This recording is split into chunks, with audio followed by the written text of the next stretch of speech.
Boa noite, irmãos. Mais uma vez estamos reunidos em pensamento para mais um Evangelho no Lar, este momento tão importante de estudo, de reflexão, onde fazemos nossos pedidos e nossos agradecimentos.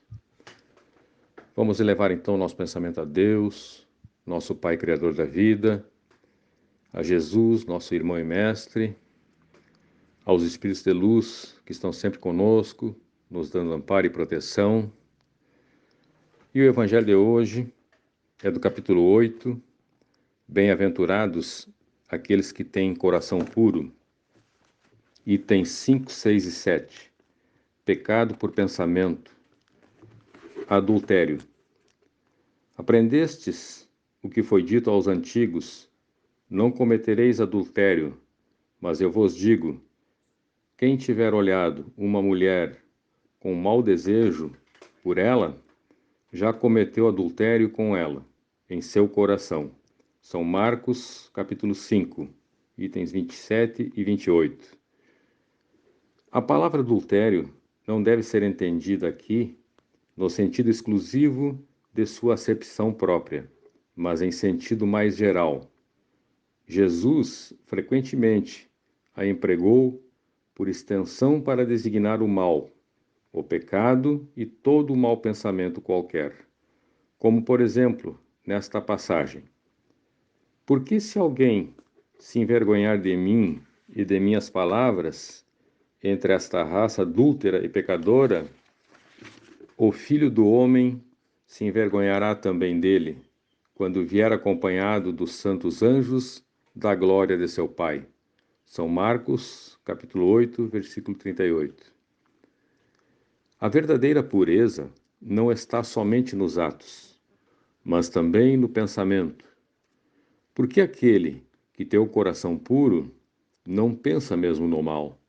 Foi isso que Jesus quis dizer. Ele condena o pecado, mesmo em pensamento, porque é um sinal da impureza. Esse princípio conduz naturalmente a esta pergunta: sofrem-se as consequências de um pensamento mau não seguida de efeito? Há aqui uma importante distinção a se fazer. À medida que a alma, empenhada no mau caminho, avança na vida espiritual, ela se esclarece e se despoja pouco a pouco de suas imperfeições, segundo a maior ou menor boa vontade que emprega em virtude do seu livre-arbítrio. Todo mau pensamento é, pois, o resultado da imperfeição da alma. Mas, de acordo com o desejo que concebeu de se depurar, mesmo esse mau pensamento se torna para ela uma ocasião de adiantamento, porque o repele com energia. É o indício de uma mancha que se esforça por apagar. Ela não cederá se apresentar ocasião para satisfazer um mau desejo. E depois que tiver resistido, se sentirá mais forte e alegre com a sua vitória. Aquela, ao contrário, que não tomou boas resoluções, procura a ocasião para o ato mau, e se não o realiza, não é por efeito da sua vontade, mas porque lhe falta oportunidade. Ela é, pois, tão culpada como se o cometesse. Em resumo, na pessoa que não concebe mesmo o pensamento do mal, o progresso está realizado. Naquela a quem vem esse pensamento, mas o repele, o progresso está em vias de se cumprir. Naquela, enfim, que tem esse pensamento e nele se compraz, o mal está ainda com toda a sua força. Em uma, o trabalho está feito, na outra, está por fazer. Deus, que é justo e bom, considera todas essas diferenças na responsabilidade dos atos e dos pensamentos do homem. Então, irmãos, mais uma vez o Evangelho nos traz uma mensagem para a reflexão, nesse caso de hoje, se referindo aos nossos pensamentos e aos nossos atos, onde Jesus coloca a palavra adultério não como um entendimento exclusivo da acepção da palavra, mas sim num entendimento de um sentido mais geral, segundo Jesus, para designar o mal, o pecado e os maus pensamentos. A verdadeira pureza não está apenas nos atos, mas segundo Jesus, mas também nos pensamentos. Os maus pensamentos nos levam na contramão dos bons princípios para a nossa evolução. Assim como muitas vezes chamamos também, ou denominamos de pensamentos negativos, que não nos impulsionam para uma evolução, em busca da superação de nossas dificuldades. E Jesus nos deixa esta mensagem de que os maus pensamentos podem ser anulados, substituídos por bons pensamentos. E nem todo mau pensamento ele é colocado em ação, ele é transformado em ato. Aí nesse caso é o arrependimento.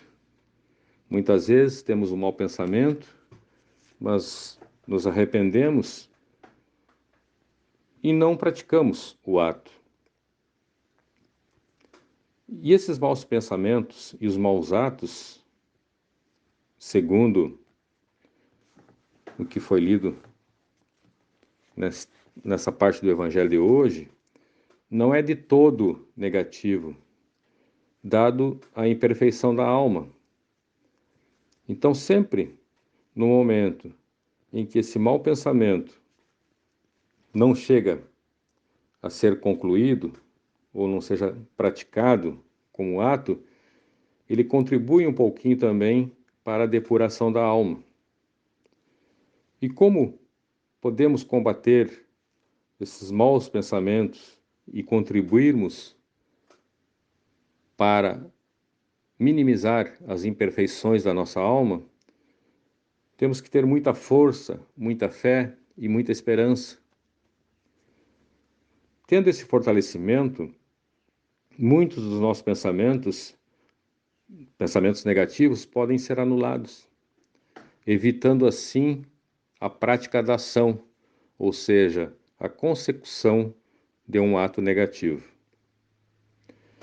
E Deus, irmãos, como foi lido aqui, para fechar a ideia e concluir este comentário, Deus, que é justo e bom, ele considera essas diferenças entre bons e maus pensamentos nas responsabilidades pelos nossos atos, nos dando assim, então, mais uma oportunidade positiva para a nossa evolução.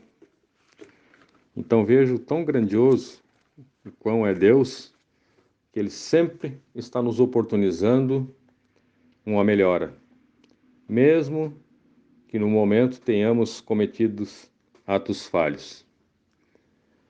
Então, o Evangelho de hoje nos deixa essa mensagem, o quanto é importante mantermos os nossos pensamentos elevados, sempre focados em bons pensamentos, não só para conosco, mas em especial aos nossos irmãos, ao nosso próximo. Com essas palavras, encerramos então o Evangelho e agora passaremos então às considerações finais com as irradiações. E que assim seja. Mais uma vez então, irmãos, unidos em pensamentos, vamos mentalizar Deus, nosso Pai, nosso irmão e mestre Jesus, aos espíritos de luz que estão conosco nesse momento. Vamos fazer um pouquinho de caridade, pedindo pelos nossos irmãos, cujos nomes constam na nossa lista de irradiações, aos nossos trabalhadores, aos frequentadores da nossa casinha Eulalia Nogueira, que todos eles possam ser atendidos nas suas necessidades, não só no corpo físico, mas também no seu campo espiritual. Que essa luz divina toque cada um deles, conforme as suas necessidades e seu merecimento. Vamos pedir pelas famílias que nesse momento encontram-se nos seus lares, que elas possam também serem iluminadas por essa luz divina, recebendo tudo aquilo que necessitam do plano físico e do plano espiritual. Esse momento tão difícil, mas passageiro, ele serve para nós exercitarmos a paciência, a serenidade e o equilíbrio.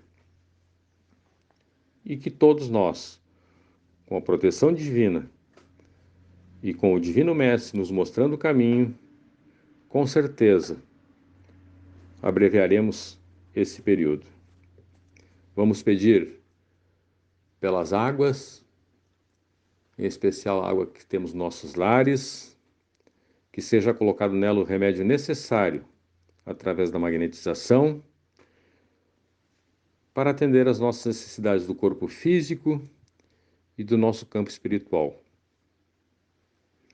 Vamos pedir pela limpeza dos nossos lares, que todos os cômodos, todos os ambientes sejam energizados, purificados e que sejam retirados todos os miasmas, as energias negativas, os fluidos densos e que o nosso ambiente se torne um ambiente agradável, de muita luz e de muita paz.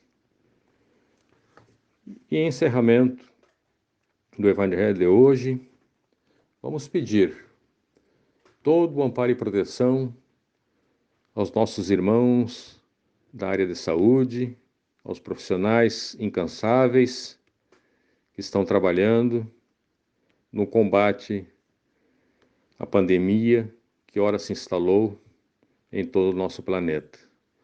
Que eles possam ser amparados e protegidos pela luz divina.